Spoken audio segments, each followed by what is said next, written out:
Alors la gouvernance partagée, c'est quoi? C'est juste accepter de partager des décisions, des orientations avec des collaborateurs pour un dirigeant. Ça peut être dans le cadre d'une entreprise, ça peut être dans le cadre d'une association ou d'une organisation quelconque. On appelle généralement gouvernance partagée. Moi, c'est vrai que je préfère le terme de gouvernance distribuée. Pourquoi? Parce que dans une gouvernance distribuée, il y a cette idée que chaque rôle est affecté à une personne. C'est beaucoup plus responsabilisant. Il y a une personne qui va assumer en fait une responsabilité, alors que dans gouvernance partagée, il y a cette idée de dilution ou peut-être de consensus qui finalement n'est pas très représentatif de ce que c'est.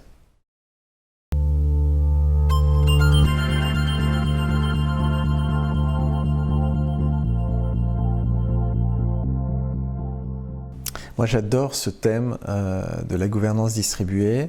C'est vrai que c'est mon dada en ce moment. Pourquoi? Parce que c'est un chemin extrêmement puissant de la transformation individuelle et la transformation collective. Ça vient vraiment parler à la fois d'une posture individuelle, de lâcher quelque chose, mais ça vient également toucher le thème du bien-être et de la performance économique. On va venir travailler également la vision de l'entreprise, donc la question de l'alignement collectif autour de valeurs, autour de raison d'être, autour d'ambition.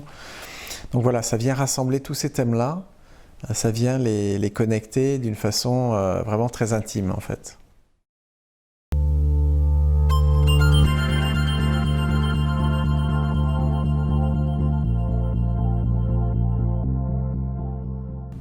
Ce qui est particulièrement pertinent également, c'est que ça vient répondre à un certain nombre de problématiques que l'environnement extérieur nous amène, comme par exemple les risques psychosociaux ou le stress au travail globalement, le désengagement des collaborateurs dans l'entreprise. Ça peut être également la question de la finitude des ressources et donc du partage naturellement de ces ressources-là.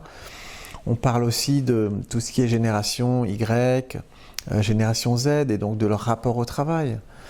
Et puis naturellement il y a la question du sens aussi, et donc le sens c'est qu'est-ce qu'on fait là, pourquoi, quel temps, quelle énergie on va mettre dans son travail. Donc voilà, toutes ces questions sont très actuelles, et la gouvernance distribuée vient également apporter des réponses à ces questions-là. Alors effectivement, comment cela répond concrètement à ces problématiques? Je dirais que ça répond dans le cheminement de la mise en place de cette gouvernance partagée. Je m'explique, c'est une gouvernance partagée ou une gouvernance distribuée, c'est pas uniquement un objectif, mais c'est vraiment un chemin de tous les jours pour l'ensemble des collaborateurs, pour les dirigeants, pour la gouvernance. Donc, sur ce chemin-là, les salariés vont trouver plus de responsabilisation, plus d'autonomie, plus d'implication. Donc ça répond déjà à un premier point.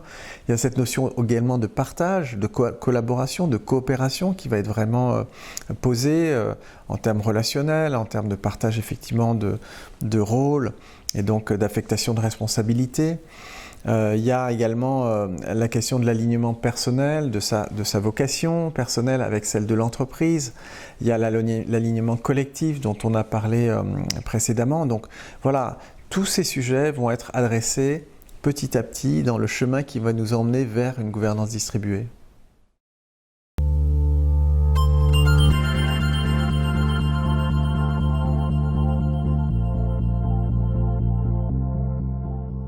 Alors la question de la rentabilité, elle est vraiment au cœur également du sujet. C'est-à-dire que chaque dirigeant ou chaque société que j'ai accompagnée m'a dit mais qu'est-ce que j'y gagne ou qu'est-ce que la société y gagne in fine. Et le gain, il est vraiment très important. Simplement, c'est plutôt une conséquence qu'un objectif en soi. C'est difficile aujourd'hui de motiver un collaborateur sur le fait d'augmenter la rentabilité de 2 ou 3%. Il s'en fout complètement, il n'a pas complètement tort si ce n'est pas son entreprise.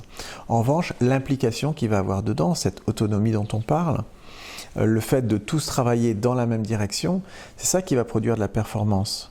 Donc c'est comme ça qu'on va retomber sur nos pieds en termes de rentabilité. J'irais même plus loin que ça, je dirais que ça adresse en fait les deux questions qui sont fondamentales, aussi bien pour l'entreprise et pour la personne. Pour l'entreprise, c'est la question de sa pérennité. Donc c'est comment, c'est une question de vie même de l'entreprise. Et pour le salarié, c'est la question du bonheur. Bonheur parce qu'effectivement, il va aller dans un alignement avec le personnel, avec l'objectif, dans une relation apaisée aussi avec les autres, dans une vocation qui va être plus grande peut-être que juste celle de produire les biens et les services que l'entreprise produisait. Donc vous voyez, il va se passer quelque chose au niveau de la personne qui va produire effectivement de la performance pour l'entreprise et assurer sa pérennité.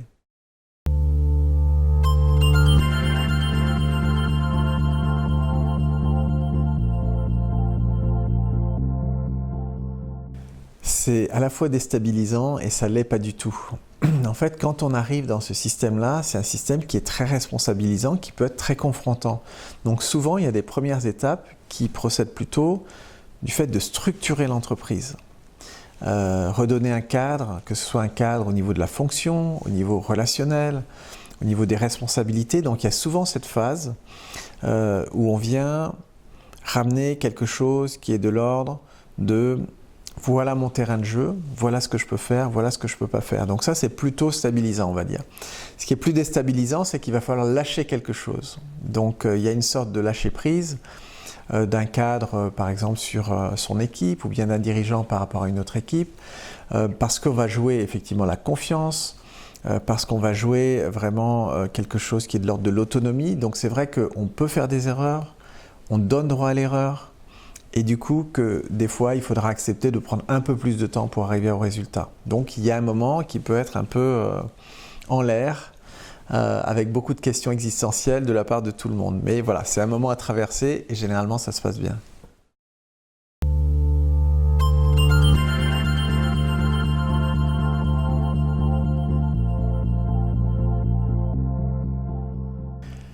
Pour accompagner des organisations qui veulent se lancer dans cette démarche, il y a une étape préalable qui est quand même importante, c'est d'aller chercher les motivations du dirigeant ou des dirigeants. Voir si en termes de principe, on est d'accord, si par exemple on parle de confiance, si cette confiance elle peut être jouée.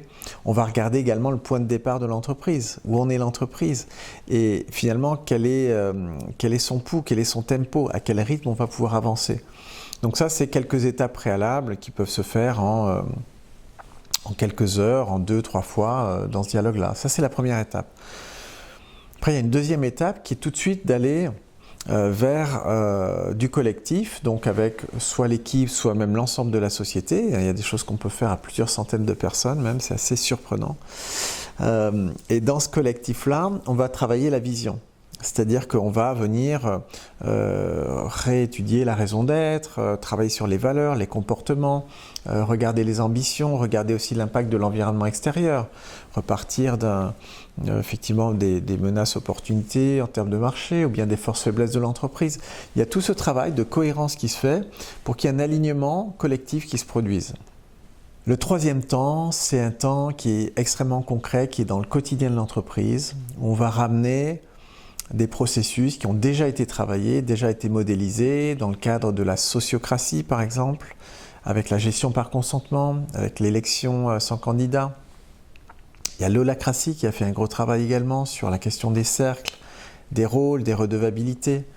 Et puis on va rajouter quelques briques plutôt humaines en termes relationnels, parce que c'est un processus qui est très confrontant, qui est très responsabilisant comme je vous l'avais exprimé. Donc venir effectivement avoir des espaces de régulation émotionnelle ou relationnelle pour que vraiment il y ait une sorte d'harmonie quand même que ce travail puisse faire dans l'harmonie, quoi. Voilà, ça c'est en fait, je vais intervenir dans l'entreprise, dans l'organisation, lors de réunions de travail, réunions d'équipe, on va venir tester des choses, on va venir expérimenter. Donc ça c'est un travail qui va se faire au fil de l'eau, on va dire. Il y a un point que j'aimerais préciser, c'est vraiment qu'il est important à mes yeux de partir de là où on est l'entreprise. Pour ça, il y a effectivement quelques séances de 2 heures qui se font avec le dirigeant ou avec le comité de direction par exemple, et qui viennent déterminer ces motivations, qui viennent déterminer le rythme auquel on va travailler. Donc ça c'est la première étape. On a dit sur la deuxième étape plutôt un travail entre 1 jour et 3 jours pour recaler la vision. Et puis après, la troisième étape, ça va être des demi-journées qui vont être en raison d'une ou deux par mois, par exemple, et qui vont nous mettre sur ce chemin. Et on va venir tester tous ces processus dont on a parlé.